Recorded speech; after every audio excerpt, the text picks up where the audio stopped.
Hey, top realized math industry, and we are going to take a look at radicals to exponents. So we've been playing around with a lot of powers and squares, square roots, and exponents. But what we're going to do is introduce a new way of thinking about it, or should I say, a new way to get a different type of power. So we're going to show you some examples, and we're going to find out why it works, and what should we make out of it. So here it is.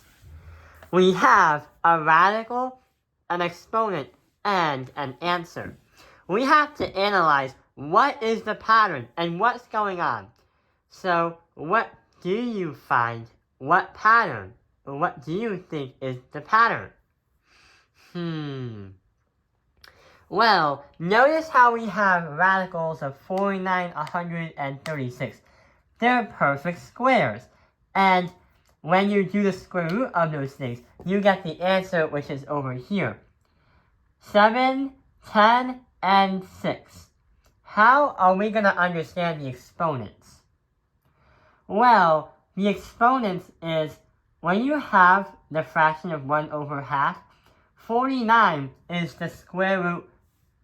When you square root 49, you get 7, which means the radical and the exponent must have something in common. Yeah, since the radical and the exponent both equal 7, the radical and exponent is basically two different ways of writing the same value. When you have 49 to the power of 1, you just get 49. 49, but you half it, that's basically square rooting it, which gives you 7. And that works for all the three numbers.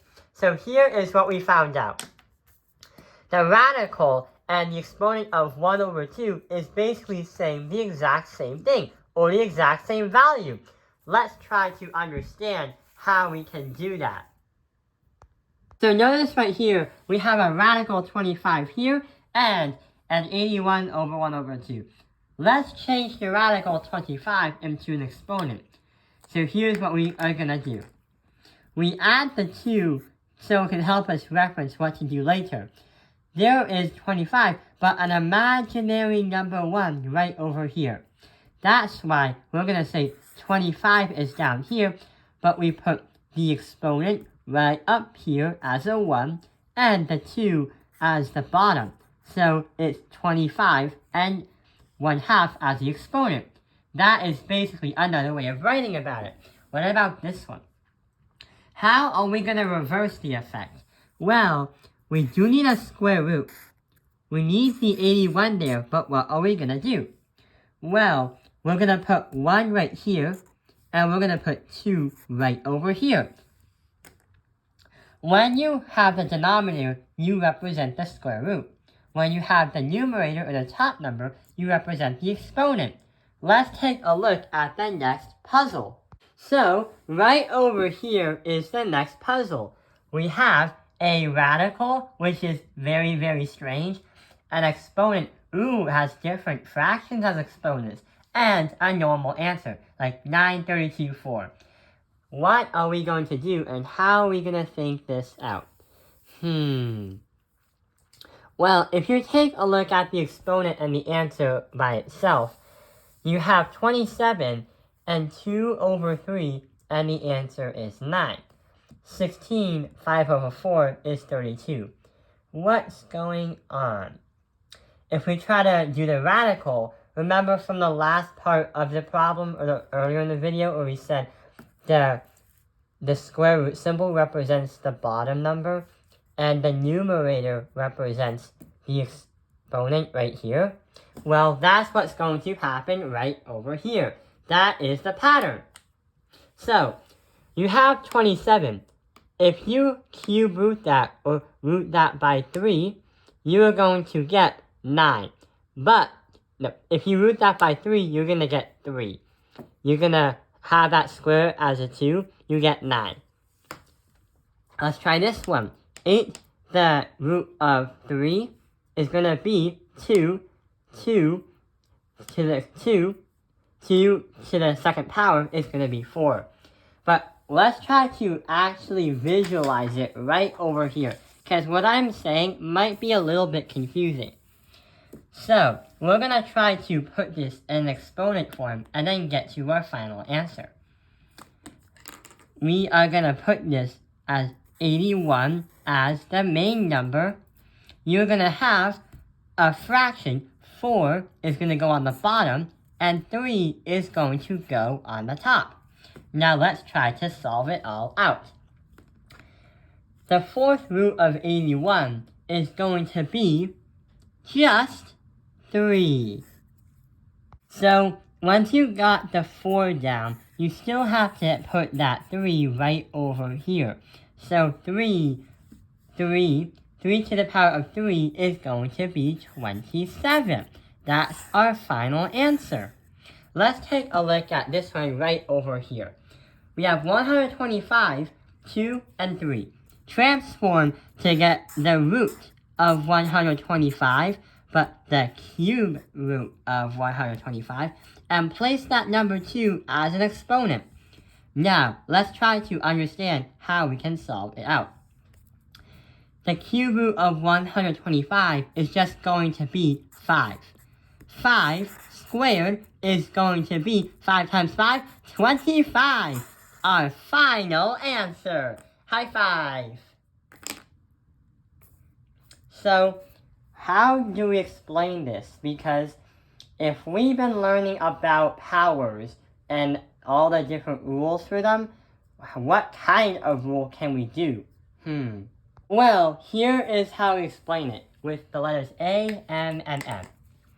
When you have a number that has an exponent as a fraction, that is going to be the same thing as saying N represents the root symbol, your A represents your main number, and your M represents your exponent. If you want to understand that more, we can also write it as N radical A, then we are going to do parentheses M. So that's what we were trying to do when we've been trying to experiment with the radical, the exponent, and the answer. And that's how we solve these problems right over here, by following this rule right over there. So to fully practice on this, we're going to solve 4 more problems. So let's start with this one. What are we going to do? We're going to try to turn this into an exponent as a fraction. So we have x, the fourth represents the bottom one, and the 3 represents the top one. So x to the power of 3 over 4. Sounds easy. But what about this one right over here? We gotta do the same thing. Turn the figure right here into an exponent. We are gonna put an imaginary 2 right here, because you square root, which means it has an imaginary number 2. That 2, what you might think is say, why can't we just say 3x and then say 5 over 2? Well, that 3 is also something like that x. It's a main number. The 3 and the x are 2 different main numbers. So this is going to be incorrect. The correct response that actually would stump many students is have that exponent go here and that other exponent go there. So what we're going to have is 3, then 1 over 2, because there's an imaginary number 1 up there. Then we have to multiply that by x, and then 5 over 2. That is a tricky one. Let's take a look at 2 more problems. So, here is the 2 more problems. We have a negative fraction as an exponent. How are we going to solve that one out? Well, why can't we just apply this rule way up here to solve the problem way down here? We are going to transform that into a negative. Normally, students would say 3, then x negative 1, and then transform that into 3, then 1 over x to the power of 1. Okay. Your math teacher will say, that is correct, but we can still do more work on it, and sure enough, it's not fully simplified. Huh? How are we gonna keep going further if we're stuck like this? Let's start all over. So, we have a negative exponent. What we're gonna try and do is transform that into 1 over x to the 1 over 3. Then, that's going to equal 1 divide that by 3 radical x to the power of 1. The reason why we do this as a fraction is because we don't like this, how we have x to the 1, 3 as a fraction. So, yeah, that's pretty much our answer, right over here. What about this last one? Well, students might be tempted to just say, oh, there's a 4 and a 3. Well, I can just do 4, main number radical, 7y3.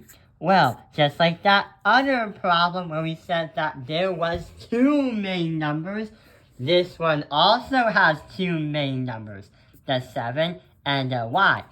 The 7 is going to have an imaginary number of 1 right over here. So we are going to transform that into 4. What I meant to say was 4 goes into 7 to the power of 1, so it just stays as 7. Then we do 4 to the power of y3. That's going to be as simple as we get if we try to put it in its radical form. So yeah, I hope this video has helped you understand radicals to exponents. Thank you for watching Top Analyze the Math Industry. Like and subscribe.